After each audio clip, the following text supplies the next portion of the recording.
Hello বন্ধুরা, এখন আমি রঘু ডাকাতের নতুন গান ঝিলমিল লাগার এই গানটার রিয়াকশন দেবো। গানটা গেয়েছে হলো ঈশান মিত্র এবং সুচিস্মিতা চক্রবর্তী, নীলাঞ্জনা যে মিউজিক দিয়েছে, লিখেছে হলো প্রসেন। কেমন হলো গানটা? এর অডিও গানটা আগেই গতকালই চলে এসেছিল, মানে ঈশান মিত্র তার অফিসিয়াল ইউটিউব চ্যানেলে ছেড়ে দিয়েছে। আমি অলরেডি রাত্রেবেলা শুনে নিয়েছিলাম এবং না, হেডফোনে শোনার যে আলাদা একটা ভাইবস আছে না, সেটা গানটা যখন দেখলাম তখন বুঝতে পারলাম।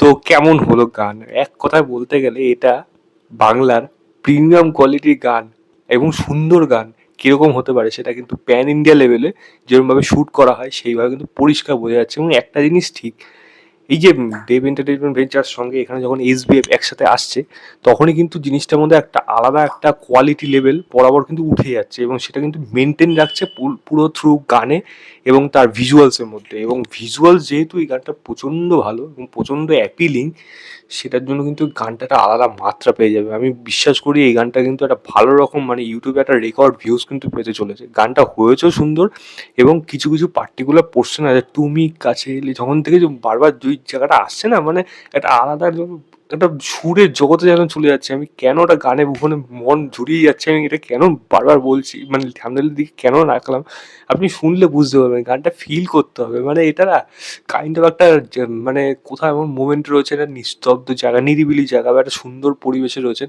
এবং সেখানে আপনি এবং আপনার পার্টনার রয়েছে এবং জাস্ট গানটা ছাড়ুন, যে মোমেন্টটা ভাবুন মানে কি লেভেলে চলে যাবে। এবং এই গানটাতে যেইভাবে শ্যুট করা হয়েছে, মানে সেটা স্মগ নিয়ে আসা হোক, লোকেশন হোক, মানে প্রিমিয়াম কোয়ালিটির কাজ, মানে শর্ট টেকিং কীভাবে নেবে, শর্টটা কীরকমভাবে তুমি তুলছো, অসাধারণ লাগছে। এবং যারা ফিচার অবশ্যই দেব, এদিকা আবারও কিন্তু কিশোরী তখনও মন ভরে, মানে কিশোরীকে তাদের অনস্ক্রিন কেমিস্ট্রি খুব ভালো লেগেছিলো, এখানে ততটাই ভালো লাগছে, আরও ভালো লাগছে এখানে। তো এই গানটা যে দুজনে মানে দুজনকে অনস্ক্রিন দেখতে বেশ ভালো লাগছে, গানটার মধ্যে সুন্দর মানিয়েছে এবং খুব সুন্দরভাবে গানটাকে শ্যুট করা হয়েছে।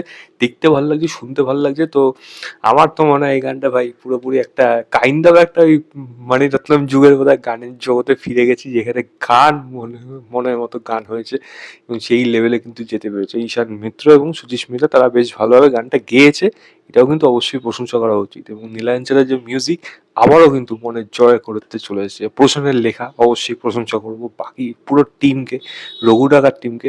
আজকে মালদা একটা ইভেন্ট ছিল, সেখানে আপনারা যারা লাইভ দেখেছেন নিশ্চয়ই জানেন, সেখানেই গানটাকে লঞ্চ করা হলো অফিসিয়ালি ইউটিউবে। এবং সেটা কিন্তু আপনারা যারা দেখেছেন তারা জানেন। এবং লোকের উন্মাদনা পুজোর সময় যে রঘু ডাকাত কী বড় থাবা লাগাবে সেটা পরিষ্কার বোঝা যাচ্ছে এবং এই গানটা তার একটা উদাহরণ। আমি লিঙ্কটা দিয়ে রাখছি, আপনারা কি অবশ্যই দেখুন এবং দেখে জানাবেন আপনাদের কেমন লেগেছে। আমার তো কিন্তু বেশ ভালো লেগেছে, এরকম একটা সুন্দর মিষ্টি রোমান্টিক গান এবং যেটা এতদিন বাংলা সিনেমাতে হয়তো এই লেভেলে গিয়ে শ্যুট করা পসিবল হয়নি, যেটা আজকে তারা করে দেখাতে পারলো। আমি লিখতে দিয়ে রাখছি, গিয়ে দেখুন, তারপর জানাবেন। ভিডিওটা ভালো লাগলে লাইক, শেয়ার, চ্যানেলটাকে অবশ্যই সাবস্ক্রাইব করে দেবেন। বাই।